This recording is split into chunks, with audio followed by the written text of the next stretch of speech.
Hello， 大家好，我是麒麟。上期说到武一郎巧遇上弦之一黑死木，开启斑纹与其展开了激烈的激战，但实力差距太大，被黑死木一招击败，并被砍断了左手，钉在柱子上。后赶来的玄弥本想救下武一郎，却同样被这恐怖之人拦腰斩断。就在他要被斩首的时候，封住石弥突然出现救下了弟弟，随后便和黑死木展开了激战。但奈何这上弦最凶之鬼实力太强了，石弥很快也败下阵来。就在这时，岩柱行明也闻声赶到，接下来将会是风岩双柱共同对抗黑死木。他们究竟要怎样战胜这上弦最强之鬼呢？废话不多说，进入我们的解说时刻。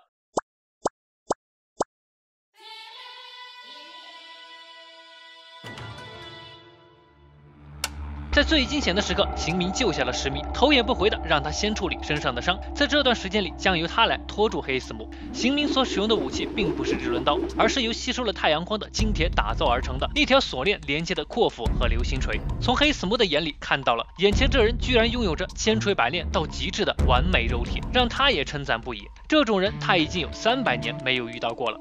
站住脚到现在，行明就一直挥舞着流星锤，只见其速度越来越快，渐渐的卷起了烟尘。黑死木察觉到了，此刻就连空气都在被他逐渐席卷过去，这场战斗恐怕会相当激烈。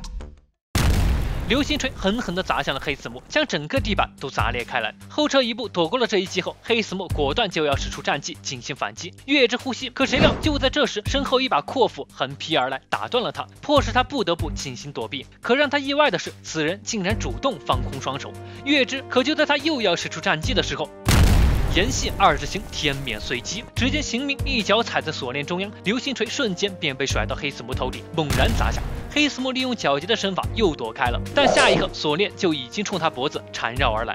远处的行明用力一拽，想要用锁链将他的脖子活活勒断。黑死木立马将佩刀横在眼前，想斩断这锁链，但却发现这锁链居然坚不可摧。这柄以他的血肉铸成的刀，只怕挡不住这锁链。不再犹豫，他瞬间矮下身子，在锁链合拢前惊险地逃了出来。经过了这一轮交锋，他明白了不能和这人进行远程战斗，那么只要抢入他的攻击范围内侧，便可以一击制敌。黑死木以极快的速度躲开了行明的攻击，一眨眼就杀到了近前，直接一刀斩向行明的脑袋，一刀跃斩挥出，可眼前的人却消失了。下一刻，行明从天而降，手里的阔斧划出一道弧线，险些又将黑死木斩首。紧接着，行明又挥动另一侧的锁链，流星锤也冲他袭来。这下黑死木才明白过来，眼前这人不仅可以将这种奇怪的武器运用自如，其高大的身躯竟然还能轻盈的在空中闪转腾挪，令他都感到了难以置信。就在他躲过了流星锤，想发起反击的时候，谁料这锁链不知何时又缠绕在他的刀上，而行明也在同一时间杀到了眼前。此刻他必须使出剑气，下一刻锁链竟然直接将他的刀勒断了。但两人的招式还是没有停下，刘文言速征，朱华至弄月。战技碰撞后，两人都停下了脚步。只见此刻黑死木断掉的刀竟然已经复原了。可怜的人类啊，你的攻击毫无意义。而此刻行明的脸上被划上了一道恐怖的血痕。他还是忽略了一点，这柄刀为黑死木的血肉所铸，那同样也应该具备了他那恐怖的恢复能力。我原本打算把这招留到与无惨的对决，但如果败于你手，还谈什么无惨呢？话音一落，行明瞬间气势攀升，只见他的双臂上浮现出了如石裂般的花纹，他也觉醒了斑纹，死斗进一步加速。而就在不远处，被钉在柱子上的武一郎使出浑身力气，终于将刀从柱子上拔了下来。但接下来更痛苦的是，还要将刀从胸口抽出来。强忍着剧痛，他用颤抖的手将刀拔了出来。一瞬间的钻心之痛令他跪倒在地上，但下一刻他便重新打起了精神。他知道受了这么重的伤，以他的体格坚持不了多久了。但就算是死，也得要先击败上弦之一才行。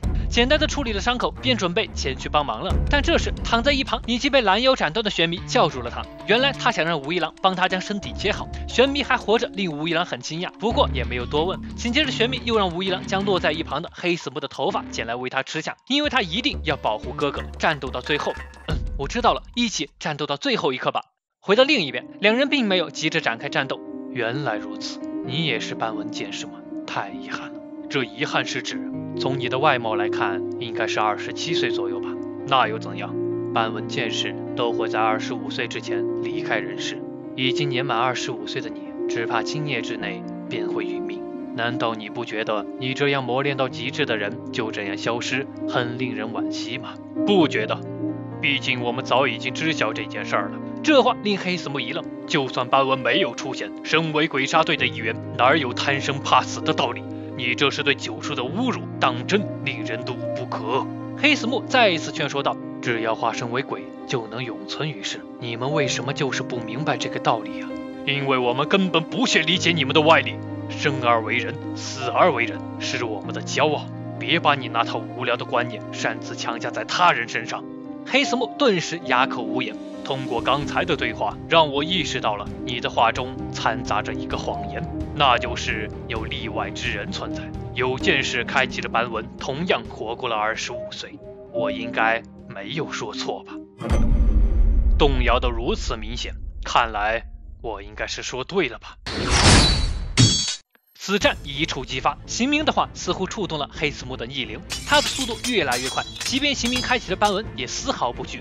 而就在战斗之外，石迷已经将腹部那恐怖的伤口简单的做了缝合，拖着浑身的伤痕，他重新站了起来。此刻，在他的脸上也浮现出了如同风车般的斑纹。正处于激战中的黑死木猛然察觉，石迷也加入了战斗，而他脸上的斑纹令黑死木大为惊叹。莫非这个年代的柱都是斑纹剑士吗？就在这时，石迷猛地一低头，流星锤瞬间从他身后飞来，砸向黑死木，险些令他中招。但貌似还没完呢，石迷的下盘攻击又斩了过来，迫使他不得不抽身退后。这一连串攻击令他大为惊叹，这两个使用不同呼吸法的剑士竟然能做到这般精妙的配合。但两人都知道，这是因为在九柱集训时进行过配合训练，才能做到这般行云流水的配合。战斗再一次打响，黑死木以一敌二，一时间竟要落了下风。他明白眼前这两人必定是柱里面的佼佼者。这个男人拥有着极致的肉体，因为双目失明，所以明智的选择了这可以令他通过锁链发出的声音辨别方位的武器。那既然如此，就先毁掉他们的武器。这从下往上的一击打在石迷的热轮刀上，黑死木是想从侧面将石迷的刀给折断，可谁知道石迷竟然在一瞬间就反应了过来，刀身竖起，反倒是施力将黑死木压制住了。斑纹的觉醒令石迷的反应速度也变得更快了，抓住时机，风斩和流星锤同时向他袭来。即便黑死木躲开了这致命一击，但不可避免的还是受到了流星锤范围性的伤害。刚站住脚，秦明竟然就出现在他眼前，手中的阔斧冲他当头劈下。即便是他拥有着近乎无敌的反应，但这么近距离的情况下，还是没能完全躲开。这一斧直接切下了黑死木的一只耳朵。不仅如此，一旁的石迷也没闲着，陈旋风。黑死木果断闪身退后，但两人不会给他喘息的机会。风系7之井，劲风天狗风，炎系1之井，蛇纹炎双击。两人同时使出了战技，只见锋刃缠绕在高速旋转的流星锤上，直击黑死木面门。这股爆裂的力量直接撕裂了黑死木的衣服，但依旧没能给他造成实质性的伤害，绝不能给他任何喘息的机会。两人再一次杀了过去。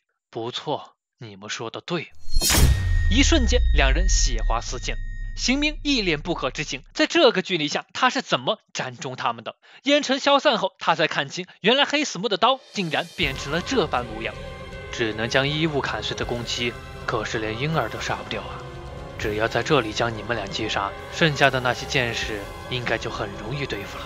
在遭受了刚才的斩击后，石迷这才发现自己的手指竟然已经被其斩断了，并且他明白，那时候若不是邢明及时用锁链弹开了那无形斩击，他的双手说不定已经被斩断了。身上的伤势越来越重，他的动作也越来越迟钝，这样下去迟早会拖累了邢明。而眼前的这个怪物已经基本上免疫了他的吸血，他那恐怖的神速再加上这把怪刀，究竟要怎样才能击败他？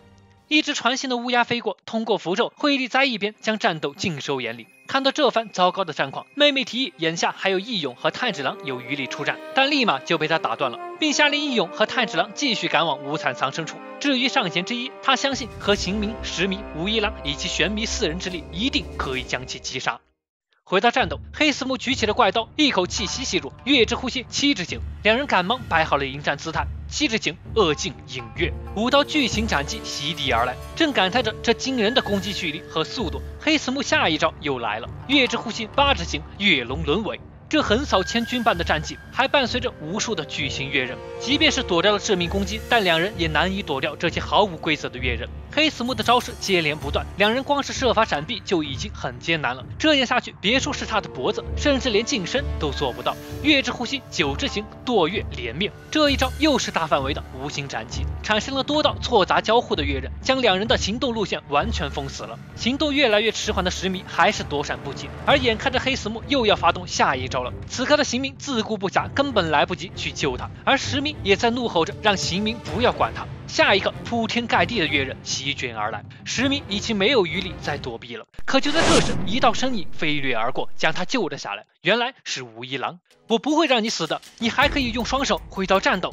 而此刻不远处，玄弥正观察着众人和黑死木的战斗。再一次看到这个恐怖之人，他还是担忧自己真的能派上用场吗？万一又被当场斩断怎么办？但此刻看着哥哥已经伤成这样了，还在拼死战斗，他不能让哥哥死掉。还有邢明先生、武一郎先生，他咬牙抱怨着自己这弱小的实力，每次想冲出去帮助大家，都感觉到身体不听使唤，他真的很不甘心。而这时，他突然回想起炭治郎曾经和他谈过的话，告诉了他，其实最弱小的人反而有最大的可能性。就像他之前和上弦之六战斗时，正是因为他的弱小，才能抓住机会扭转战局。毕竟敌人保持警惕的目标总是有限的，在他们看来，没有什么威胁的弱者就会松懈，所以这些弱者往往能出其不意扭转战局。炭治郎的每一句话都刻在他的心里，仿佛在告诉他不要犹豫，他必须站出来。他从怀里掏出了一块用布包裹着的东西，原来这是黑死木最初被斩断的刀，他毅然决然地将其吞了下去。玄弥内心的渴望究竟能让他得到什么？而这仿佛看透一切之人，用手里的利刃占据着绝对的上风。那么这场一边倒的战局又将如何逆转呢？那么到这里，黑死木篇中就基本结束了，下篇将是4人决战黑死木，灵魂深处的记忆苏醒。